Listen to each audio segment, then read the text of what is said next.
Hello, everybody, and welcome to the Thursday edition of Video Clips, which is brought to you by Wellness Forum Health, the Wellness Forum Institute, and Make Americans Free Again.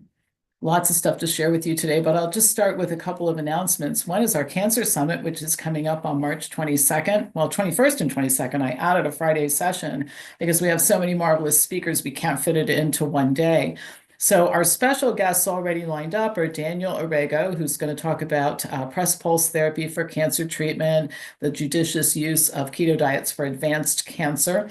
Dr. Gracie Yuen will discuss water fasting for cancer patients and sympathetic dominance and its role in the development of cancer. Avinoam Lerner is going to talk about healing cancer and trauma, the psychobiology of suffering. Kylie Aurora will talk about the survivor mindset.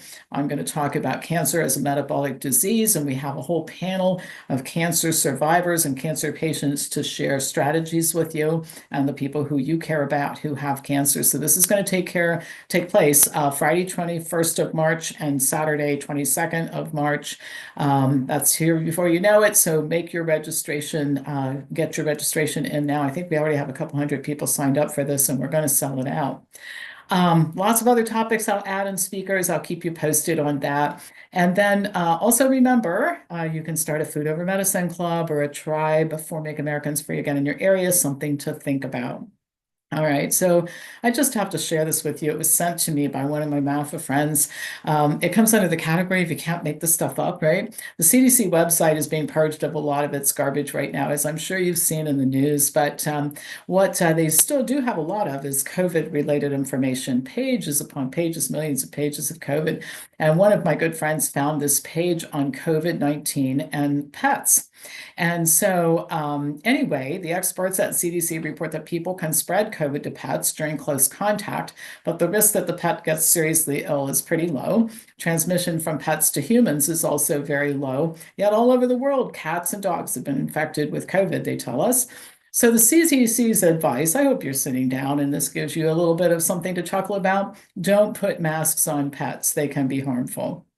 I would like to meet the person who thinks that masking their cat or dog is a good idea. I mean, there just is a special kind of stupid out there, right? Don't wipe or bathe your pet in chemical disinfectants, and don't use hand sanitizer on your cats and dogs. If you're sick, you should avoid contact with pets, just like you avoid contact with other people. So don't pet, snuggle, kiss, or sleep in the same bed with your pet. I wonder if any of these people at CDC actually have ever had cats in their home. It's very difficult to get them to not sleep in the bed or any place they want to sleep for that matter, right? And then if you think your pet has COVID, see a vet for testing immediately, and home isolation might be necessary. And again, have these people ever had cats in the house? So I'm sure you're all relieved to know what to do now. I reiterate, do not mask your pet. I have to admit, kind of laughing at the thought of masking Winston. He's lived here for 2.5 years, and I've never gotten him to do anything that I want him to do, so I can't imagine I could ever mask him. That might be the source of a funny YouTube video one day.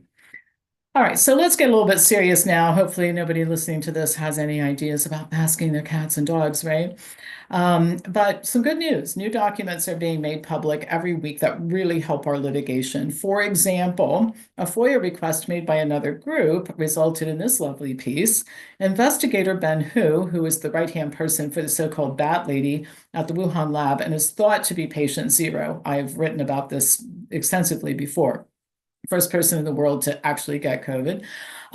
He got over $3.5 million from Fauci's agency, the NIAID, for a project called Understanding the Risk of Bat Coronavirus Emergence, which is really understanding gain of function research to understand this, right?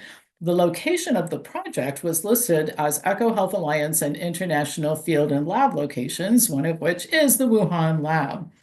You'll love this too. 38 million was allocated to PREDICT2 from USAID. This is an agency that has been disabled and is being defunded by Trump. The awardee of the 38 million was Eco Health Alliance. This kind of warms my heart from the standpoint of thinking that we've sued them many, many times, and they probably have money to pay, and they should. But the bigger issue is the grants confirm the claims we've made in court against a large group of people and agencies and organizations that were involved in funding and carrying out the very dangerous research that resulted in SARS-CoV-2. Every day, more and more information becomes public, our cases get stronger, and the defendants' claims that they did nothing wrong become weaker and weaker. And in the amicus brief that was filed by an independent group, we had nothing to do with it. They mentioned that even the only cases of smallpox in the last many, many decades came from a lab leak. This stuff is dangerous, and we need to end it before something even worse than COVID happens, right? On to the next thing. I've been getting some emails lately, and I understand people say, well, like, what's going on with your litigation? Well, I talk about it every Thursday, but I usually deliver it in the form of updates about specific cases, and generally the news is good, like what I just reported. We survive motions to dismiss. We get help from outside sources like the amicus brief filed by the experts that I mentioned a couple times.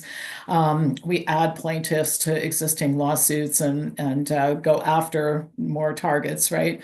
But sometimes it's good to get just like a summary report, like what are you guys doing and where is all of this going? Like what's the big plan and that sort of thing. So I think it's good to know where your donations are going. So here goes. I'm going to give you a summary of what our litigation is all about that's real digestible. Everybody can understand it. So first of all, our law firm, virtual law firm, comprised of MAFA lawyers all over the country, represent over 100 plaintiffs and dozens of lawsuits that can be categorized as follows. First, lawsuits on behalf of families of people who died of COVID-19 and people who were permanently disabled by COVID against the makers of COVID. That's what I was talking about, these people who got the grant money to go do really dangerous research in places like the People's Republic of China, all right? Then lawsuits against colleges, universities, and community colleges that expelled students after refusing to recognize their religious exemptions. Then we have lawsuits against medical institutions that fired healthcare workers who had their religious exemptions denied. Lawsuits against medical boards and individual medical board members who revoked medical licenses without due process. A super frightening thing because a medical license is an asset, and the ability of any government entity to seize an asset without due process should scare you. I'm at my house right now. It's an asset, and the government should not be able to just come and take it away from me without some type of process to go through. And then lawsuits against public health agencies concerning vaccine mandates. This summarizes part one of our litigation, which is to get justice for people and their families who were harmed by COVID and COVID-related policies. Now, part two, which is going to start soon, because eventually the statute of limitations will mean we can't file more lawsuits that are COVID related. But part two will be to tackle the informed consent issue. The informed consent laws are clear in every state and coded in federal law too. And what they basically say is when you have an interaction with a health professional who says, here's what you have, here's what's wrong, and this is what I propose doing. That health professional is supposed to tell you the risks and the benefits of doing this particular course of action, which is being recommended to you, other available alternatives, and the consequences of doing nothing, which is a valid option in some cases. Not everything in health demands an immediate response. That is informed consent, and the law says they have to do that. I've never met anybody who's been through that process, right? And that's one of the reasons why people say to me all the time, gosh, Pam, if I'd known then what I know now, I never would have. And then you can fill in the blank, had this test, taken this drug, had this procedure, signed up for this chemotherapy, right? Well, if that had been the law of the land and it was obeyed and people were in the habit of being given informed consent, I don't think many people would have consented to the vaccine if they'd actually seen in writing the issues surrounding it that were known even before the rollout. And perhaps knowing this, the rollout might never have occurred. So if we really want to prevent a COVID-type debacle from happening in the future, we don't want our kids and our grandchildren to be burdened with this, then we have to clean up this mess, because this mess is part of what led to the COVID disaster, and it will lead to other disasters if we don't fix it.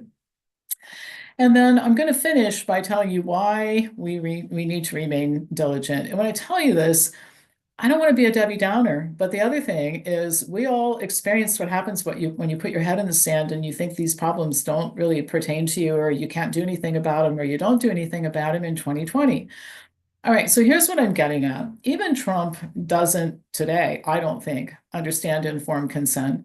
He certainly didn't understand it the first time around, which is why the COVID debacle was well underway while he was president. And so we have to fix this part of it. And then he's going to rely on, if he's confirmed, RFK.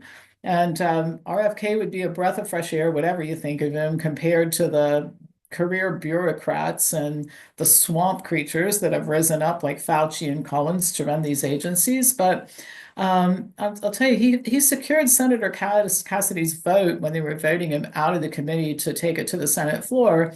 Cassidy reported that he got concessions from Kennedy. This was very public. And I want to tell you what the concessions were. Kennedy pledged not to take down any government health agency statements that autism is not caused by vaccines. Furthermore, Kennedy committed that he will work within current vaccine approval and safety monitoring systems and not establish parallel systems. Let that sink in.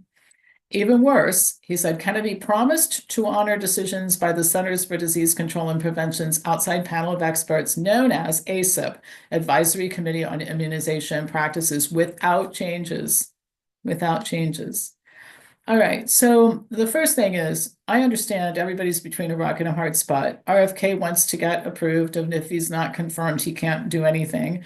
So he makes these concessions, but part of what he claims he's going to clean up is issues like this vaccine issue and research and that sort of thing. And so he's already walking back. And so if he's confirmed, and let's hope that that happens, now he gets a different kind of rock and a hard spot. He goes back on his promise made publicly to Senator Cassidy, or he plows ahead and adheres to all this, and people go, well, I thought it was going to be different, and it's not. And there are other things that RFK can't do too. You do realize that the federal government has no jurisdiction over state medical boards. They can't make them stop disciplining doctors. And I reported just a couple weeks ago, little Mikey DeWine, our god-awful little criminal who runs Ohio, vetoed a line that would allow doctors to speak out. And it basically, they couldn't lose their medical license if they spoke out against public health policies. He took it out, he vetoed it. All right. So all the stuff that goes on at the state level can't be touched by a federal agency, and already the concessions have been made. So again, I'm not trying to be Debbie Downer. I'm just trying to insert a bit of reality here. Everybody's cheering in the streets thinking our problems are solved, and they're not. And we have to do our part.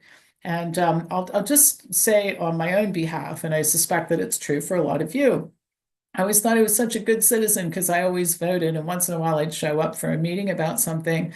But I was not an active citizen. I wasn't actively engaged in protecting our way of life and doing something every day. And unfortunately, I never ran for office. I don't think I'm electable anyway. But the point is, there's so much that can be done, like this litigation and like forming tribes and food over medicine groups and education at the community level, which is one of the things I've promoted to the people who are listening to me right now. So this is a good time to, first of all, keep the donations coming if you like what I'm telling you. Start a tribe, get involved. We all have to work on this. The healthcare is one of the most important things in any society, including ours. We have to fix it. We have to fix it. We can't sit, I can't sit back in Columbus, Ohio and say, I hope it all gets fixed in Washington, and then I don't have to do anything. We have to do our part too. So I'm asking you to help us and do your part with us to make this better. So my email address is pampopper@msn.com. If you want to talk about how to get involved in your local community, you want to start a tribe, you want to start a food over medicine group, you want to learn from us, you're a healthcare professional who wants to go to the right side of medicine, please send me an email. Let's talk. Let's figure out how you can get involved. There's so much work to do, and it's fun. I think the other thing I want to share with you before I sign off, and I'll remind you once again, please send money, buy merchandise online, et cetera, et cetera. But it's fun to do this. I don't get up every day and go, oh gosh, here we go again. I've got to go to my tribe meeting tonight, and I got to get the video ready, and I got to meet with the attorneys. And I mean, I think it's wonderful, meaningful work that I have a good time doing, and you can too, when you do your part. So we can make it fun and productive for you, all right? So that's it for today. Thank you for watching. Pass this on to anybody who you think would enjoy learning from me, and I will be back to you next week with more news.